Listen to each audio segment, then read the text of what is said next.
This is Sister Zombie, a memoir by Anna Appleby.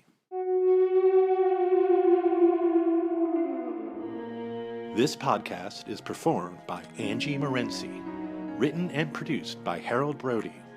For all information about music and sounds, including links to composers and tracks, go to sisterzombiessounds.info.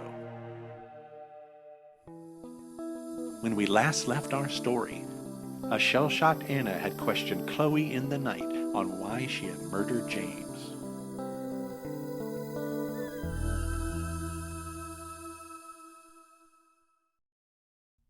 Chapter 35. Breakfast Sucks.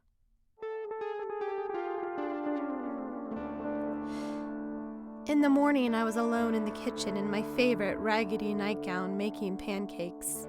The irony of the situation was not lost on me. I was my mother, far too soon in my life's days, cooking for her errant children who were forever naughty and bound to be late for school. My face throbbed anew from the blow I had sustained. Chloe and me had an understanding from last night. It was unspoken, but as I stood there, glumly flipping gross little puds of dough, revolting things to be sure, I tried to remind myself this was no contest. I wasn't engaged in some back and forth with myself other. I was her master, and as far as I could tell, this is the way it would always be. Hell, she couldn't even die unless I told her to die, so I figured. So I kept on flipping. It was the second time in my life I had ever made pancakes. Maybe zombies didn't care what they ate. Mom in the basement sure didn't. The new wild card in our game was, of course, James. In the chaotic fracas that was the night before, James had eventually succumbed to Chloe's cooing commands, as if Chloe was now James's zombie priestess, not I. What rubbish, I thought. By my calculus, James had simply latched onto the soul he thought was mine, and indeed was my soul's very close facsimile. Not only that, but Chloe and I were joined in the ritual, joined in the ceremony, joined in the process, joined as ever, joined in all. My heart told me, quite simply, Zombie James couldn't tell us apart. Indeed, that would explain James's forgetting to hate me, Anna, like he was supposed to do after Chloe's perceived death. He couldn't possibly hate me anymore. Anna could be Chloe, or Anna, and Anna could be Anna or Chloe. It was plain. Then came a twinge. If James was so easily duped into thinking Chloe his master, then perhaps my Bokor powers were not so unique, did not come from within me, were not mine and mine alone, in the sense of a deep spiritual singularity that was the all-powerful me.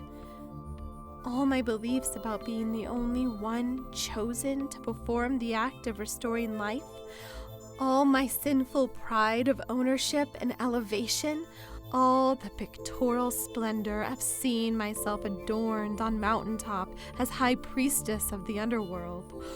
All this was self-delusion bullshit, and I was just another amongst the fallen, anonymous, nameless, hideous to the core.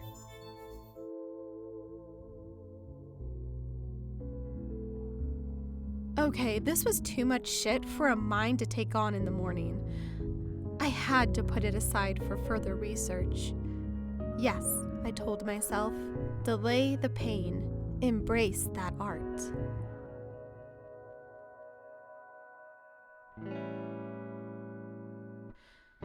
I flipped the last pancake out of the pan, right on cue, because I could hear Chloe's voice from the top of the stairs, just as we planned. "Come downstairs, James!" Chloe called out rather much too loudly. "Come down and eat the nice pancake breakfast that I made for you." As somewhat clumsy footsteps descended the stairs, I calmly made myself hidden, exiting the kitchen into the garage, closing the door behind me. Part of me was disgusted by everything. Those two idiots playing house, my forced servitude to them, and part of me tried not to care, remembering that they represented a world that I had rejected, seemingly for good. But another part of me wanted to spy on those two, to witness the dynamic, to see how Chloe was handling him, and, in all honesty, just to watch James again, even if he was, as I'm sure he was, lessened as a man. There was a window to the kitchen at the front of the house. It was a quiet morning. I didn't see the harm in spying in on my own house, if just for a few minutes.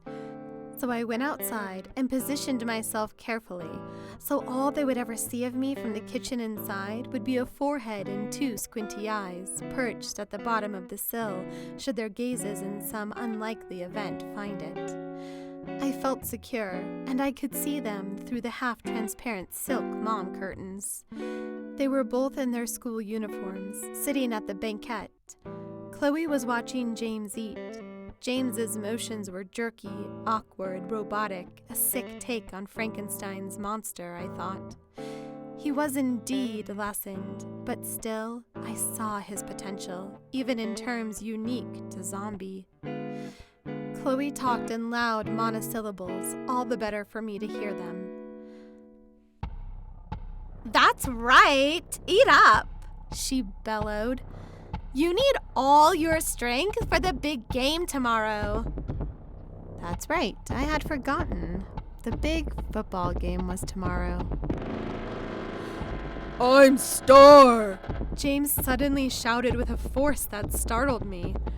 Christ, I thought. The neighbors might hear him. That's how loud it was. And he was speaking already? Chloe must have taught him. I'm certain that among her first instructions to James was that he was the best quarterback in the history of everything. And James would lap that up, little doggy he that was. Chloe never missed a beat. She knew she had to fill the air with something, lest James be so bold as to have an independent thought. "That's right, you're a star," she said. "And you're gonna win." "Win!" screamed James. Holy Christ, tone it down. "That's right," affirmed Chloe again, who, as she said this, caught a glimpse of me and bugged out her eyes. She made a shooing motion with her hand, but I wasn't going anywhere. I wanted to take in all the spectacle I could. Chloe looked a little angry at me as she kept at James. "Now you just sit here and let me feed you, 'cause that's what lovers do. Isn't that right, big boy?" Barf.